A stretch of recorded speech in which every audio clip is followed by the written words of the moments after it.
All right, we are ready to go on to the next step of our double wedding ring. So I like this kind of overhead shot. Ooh, minus that thread. There. This overhead shot so you can kind of see what I have going on here.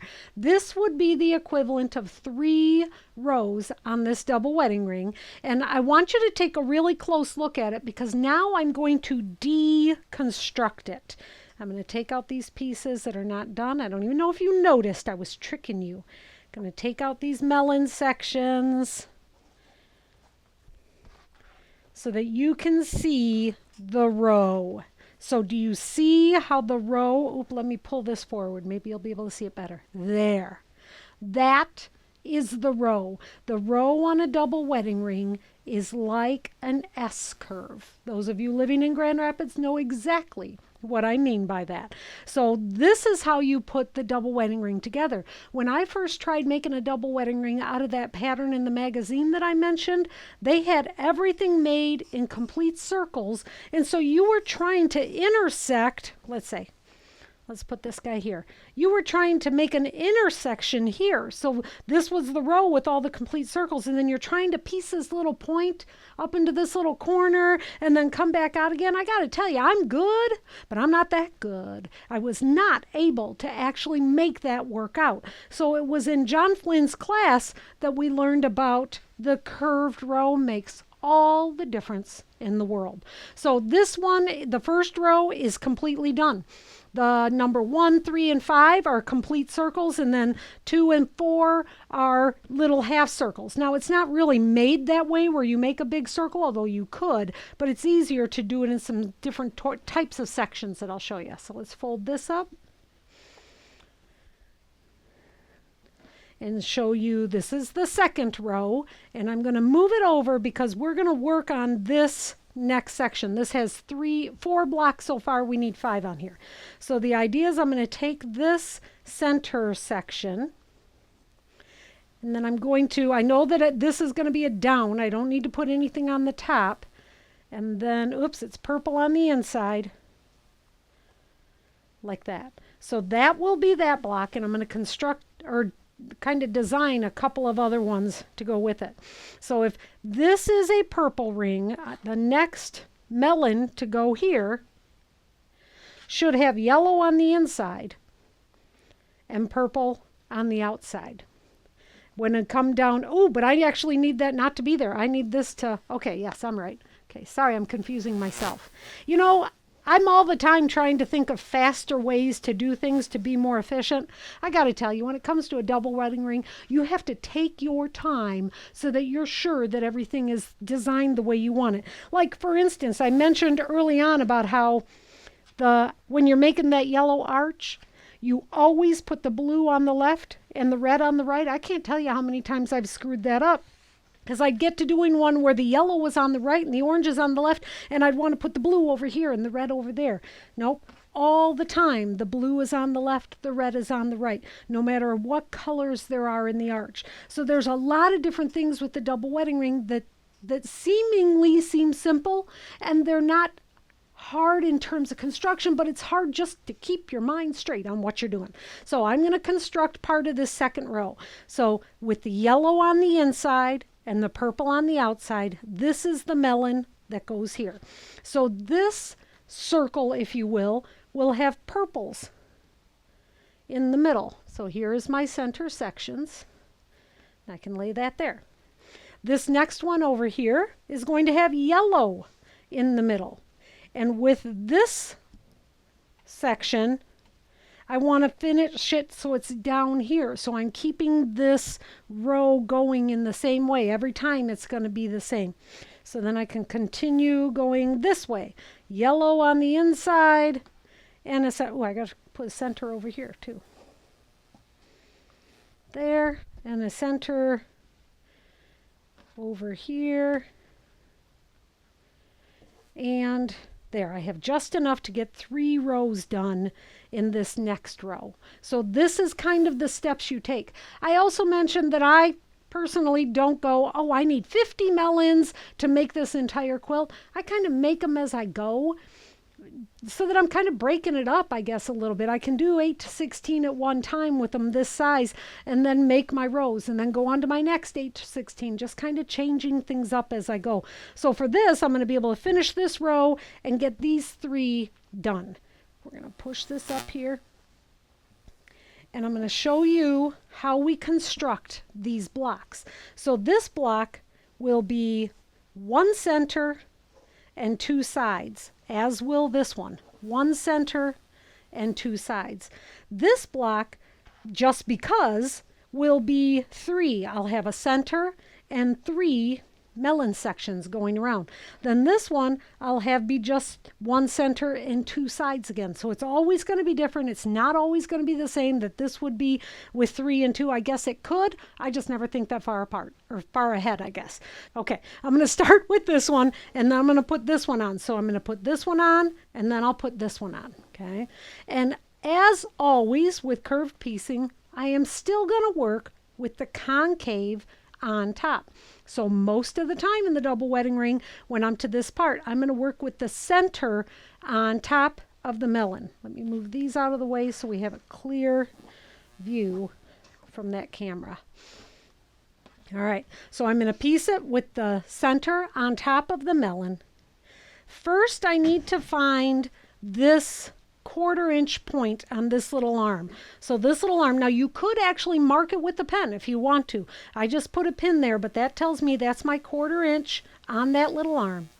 Then I'm going to find a 1/4 of an inch on this melon, on this seam.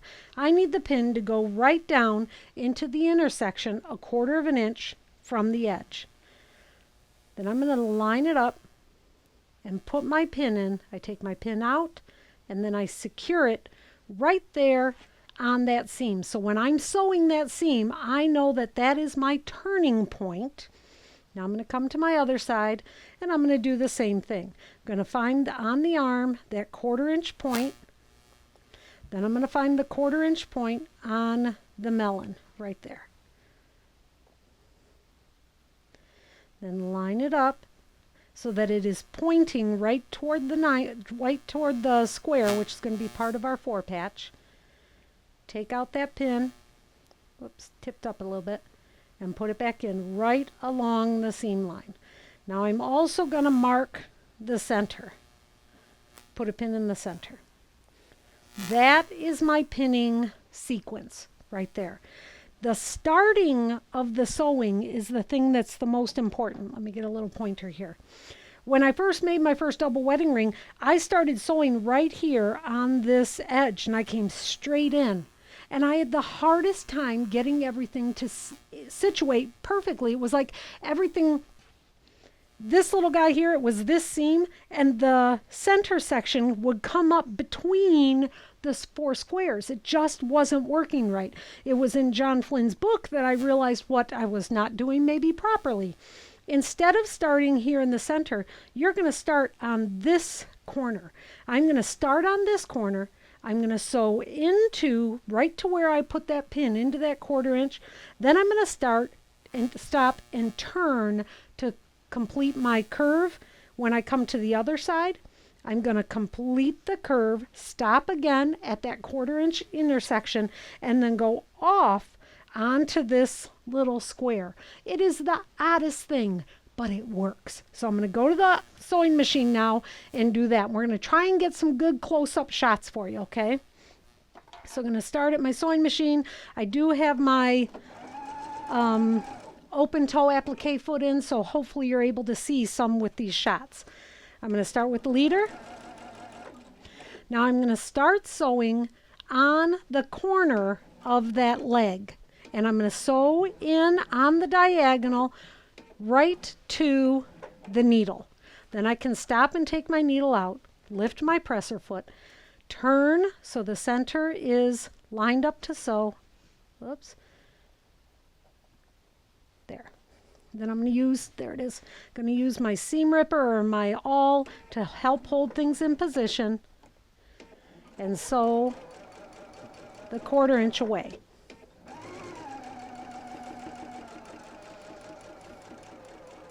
And when I get to this pin, I'm going to take it out so that I'm able to position the next section.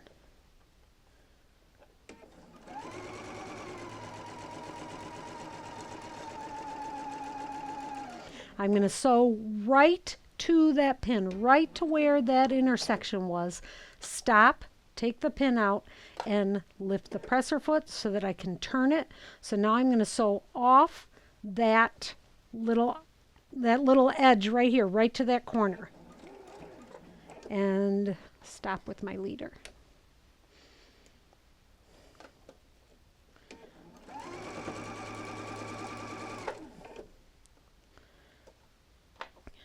So when I take this back, hopefully with the black thread, you can see what I've done. There we go. So I started sewing here. I turned right there, stopped and turned, sewed my curve, and then stopped at the 1/4 inch point and sewed off the square. One of the hardest things about doing the double wedding ring is that at this point you cannot press it. And it's so hard for me not to want to take and press this. You can't press it because these little arms are too delicate. You have to wait until the next section is pieced on. All right. So this is how this was. My purple ring is toward the middle. I've got my alternating colors in my 4-patch. This is the next one I'm going to sew. So I'm going to flip this over. And here is my concave on top, and I'm going to piece it in that curve. Then I've got to deal with this. If I just take this and put it onto my little 4-patch over there and start sewing, I end up sewing this seam down. I can't sew that seam down. That seam has to be sewed up. So when I'm sewing this, I'm going to sew until I see that intersection right there. I'm going to lift my presser foot and I'm going to push this back as far as I can, take and pull this little tab out of the way, and then continue sewing. When I get around to the other end, I will end just like I did with the other one. So let's pin this in place. I'm going to start here. Going to put my 1/4 inch, that's my 1/4 inch mark. I'm going to pin it right there on the seam. When I come to this section, I'm going to open this up so I can see that little angle that I created when I sewed that last seam. I'm going to put my pin right into that intersection, right where that turned, then put it down 1/4 inch on the piece below. Line up the 4-patch unit, and I do like to actually flip it open and make sure that these are lined up straight. So I take the time to make sure that is lined up straight. Come back to this side, and the pin is poked in, and I'm going to just poke it completely through. You know what? It came through. I got to do it again. It came out when I pulled it a little bit. So right there into that intersection, poke it just through the center fabric, then the 1/4 inch from that seam. Line it up, open it up so that you can see that they are lined up together. There. And then the pin goes in. So the pin is underneath this seam. There's the pin. It's right there in that intersection. When the seam is closed, it's almost like you can't see the pin, but the pin comes and is connecting that seam together. I know this is really, really picky stuff, but these are the kinds of things that are going to make your double wedding ring look fabulous. So it is so worth the effort. And trust me, the more you do, the easier to get. Just like with everything in life, the more you do, the easier it gets. So now I'm going to put it pin in the center also. Now I'm going to go and sew this seam. So again, I'm going to start here on the 4-patch with it straight. I guess I could put a pin there.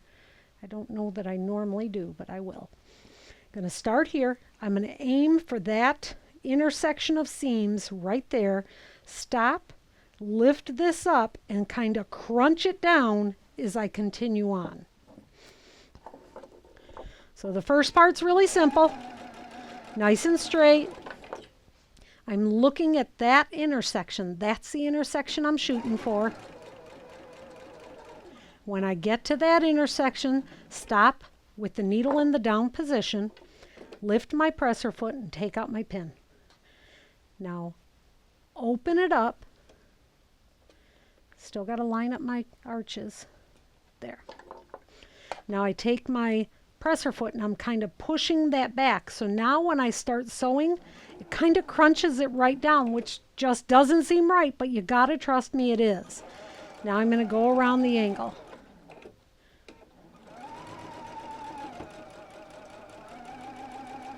To the middle. And finish off this angle.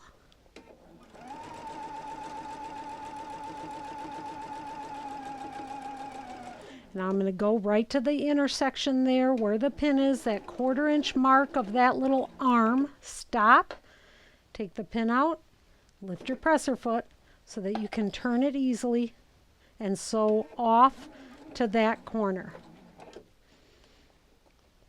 Grab my little leader.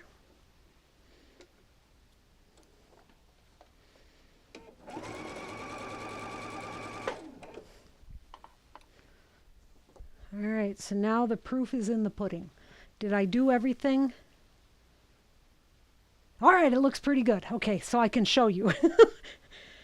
Look at there. The center fabric is not going up between the two squares, and these two seams are fairly close. It's off, oh, I don't know, 3 threads. And I'm hoping you can't see it because I can just barely see it. So it's way good enough for me. So that looks pretty darn good.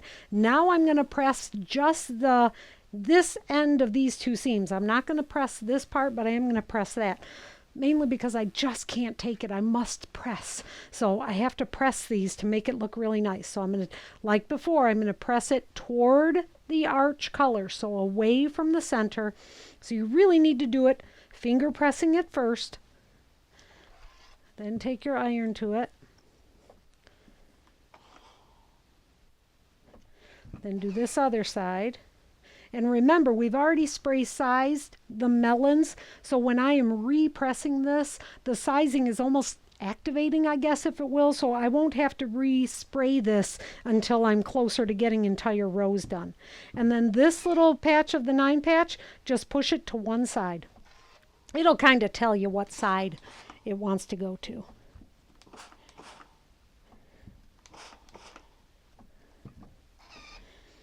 And then we see it from the front side.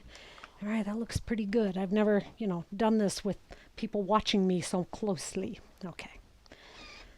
Now this goes on to this next section. So remember, we have purple on the inside and yellow on the outside. If this block is up, this next block will be down. So now I'm going to take and piece this, and it really is the same process. This time I'm going to be kind of working a smidge backwards, but you'll get what I mean. So we're going to attach this. So I'm going to go concave here. First thing I need to do is find that 1/4 inch on this little arm. And like I said, you can mark that with a pen if you want. That's going to go straight this way. And most of the time when I'm teaching this, I'm telling you to put this so it goes that way. People inevitably want to make it go this way. It's not pointing to the outside. That straight edge is pointing to the inside, and it is odd, but it works. There. Then I'm going to find the 1/4 inch of that right there. Hold that down and secure it right on the seam so that when I'm sewing, I know that I'm going to stop on the pin. Now I'm going to come to the other side, and this time it's going to be a little bit backwards, I guess. So I'm going to fold this down toward the arch right there. So you can see that intersection where I turned that corner going off. That's where I'm going to put my pin, right in that intersection. Then I'm going to put it a 1/4 inch in on the bottom. Line that up on the arch, and I am going to keep the pin inside that little fold. I'm going to make sure open that up, try and get that lined up as best I can. Keep the pin inside. Oh, I did it again. Every time I try to look, because I'm looking so far away from it. There, in the intersection, 1/4 inch. There. Okay, I'm going to bring it up closer to me. So forgive me if that camera works. I suddenly got shot. Watch to make sure those seams line up better.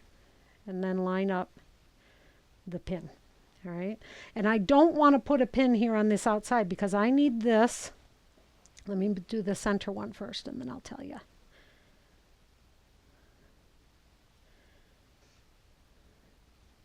There. When I'm sewing the seam this time, I'm going to start here on the corner. I'm going to sew from that corner into that 1/4 inch intersection, do my curve, and when I come to the other side this time, I'm going to fold this seam out of the way. It's folded out of the way, so now I can take and sew this seam and stop right there at the intersection. When I stop, I'll lift the presser foot, line up this last square, scrunch this down, and sew all the way off. Okay, so here we go.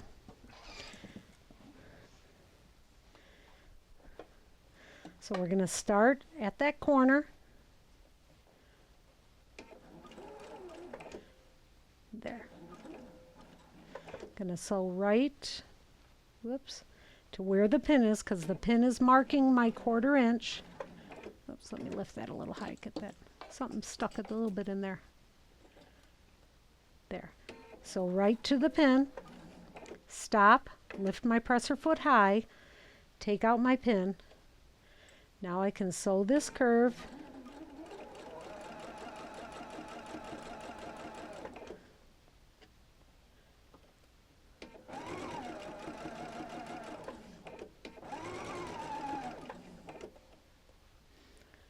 Finish off the curve, and it's the end of this curve that is a little bit of a different seaming. Gonna flip the seam up toward the arch so that I can try to get the needle to go right there where the pin is.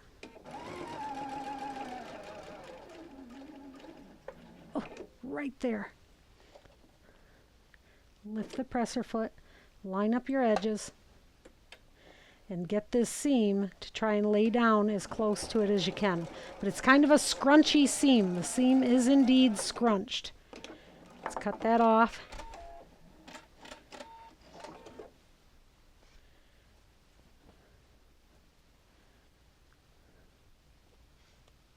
All right, let's see how it looks. There we go. That is the intersection that I just did. So my lining up on my squares, that's actually a little bit better than last time. Every time you make it better. And you'll see that the center is not going between the squares. You want the center to stay out. So let's press that.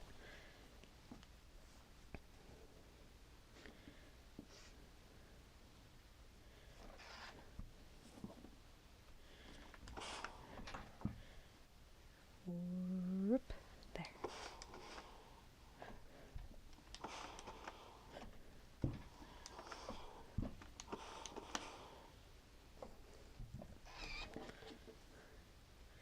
All right, that looks pretty darn fabulous if I say so myself. Pretty happy with that. When we come back, I'm going to pin this. I'm going to show you how I would pin this seam for the row, but we're not going to do it on this one because it would be too many turns. We're going to do it on a smaller one, but you'll see how you actually construct the rows. Hi, I am back with you now to piece the row of our double wedding ring. So we worked on our melons and putting our centers together. Now it's time to figure out how to piece this curvy row that we have. I'm going to kind of take you through a little bit on the bigger quilt because I hope that you'll want to make a bigger quilt, but then I'm going to actually do it on a smaller quilt. So here's the idea. We need these intersections, there we go, that little 4 patch and this little 4 patch to work together. So I'm going to flip this row on top of this row. And I like to piece, like I've said a dozen times at least, I like to piece the concave on top, which in this case means that I'm going to be piecing a concave section, skipping a section, and going to the next section to piece the concave section. So it kind of goes in steps. So we're going to start with this end. This is my first concave section, and I think probably the most important thing here is for you to think about one section at a time. Don't try to think about the whole row. One section of the curve at the time. So I need this to be lined up to this section. Going to open it up and trying my best to get that seam to lay down right on top of that one. And just like when we pieced our centers in, I need to flip this seam up so it's out of the way, so I can pin that intersection right there and keep the seam together. Then come to the other side, and remember, one section at a time. So now I can get this all out of the way and turn and twist this there. Now I've got a 4-patch, so those seams can butt together just like a traditional 4-patch. And pin that right there. Then go back to this, and I'm back to kind of piecing on the centers. I need to find that intersection where I went off the end. Right there. 1/4 of an inch in on this next seam. And pin that there. Then I'll come and I'll find the middle. Now I've done it on this one. Now I would go and sew that. Then I would come to the next one and I would skip the convex section and go right to this next concave section, kind of bending and molding it as I go, piece that concave section, skip the convex section, this one, and go again to the concave section. So it takes some practice. It's a little bit manhandling. These are 12-inch blocks. The 18-inch block is honestly a little bit easier because it's easier to get those curves to actually go where you want them to go. So I'm going to take this and move it out of the way and pull in my 18-inch block. So here's my 18-inch, and I have, here we go, we're going to start with this concave section. I've got my 4-patch unit pinned together. I've got my end unit pinned together, and I just need to find my middle, match the middle up, and pin that. Now I go to my sewing machine to just sew the one concave section. So at the sewing machine, I'm going to start a little bit before the 4-patch unit. So I'll be securing that 4-patch unit as I go. So nice and straight with the 4-patch unit. And here is where I come to my curve. Position everything. I need to flip this little seam up again. Or no, I'm sorry, I need to keep it down and go to the intersection. Stop right on the intersection, take my pin out, lift my presser foot, maneuver things around to get this curve ready, and smush it down and go.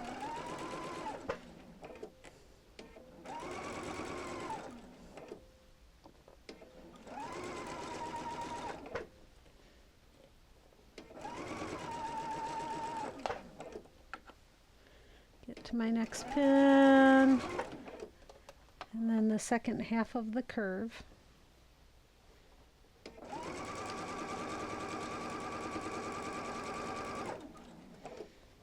Coming up to my final intersection here.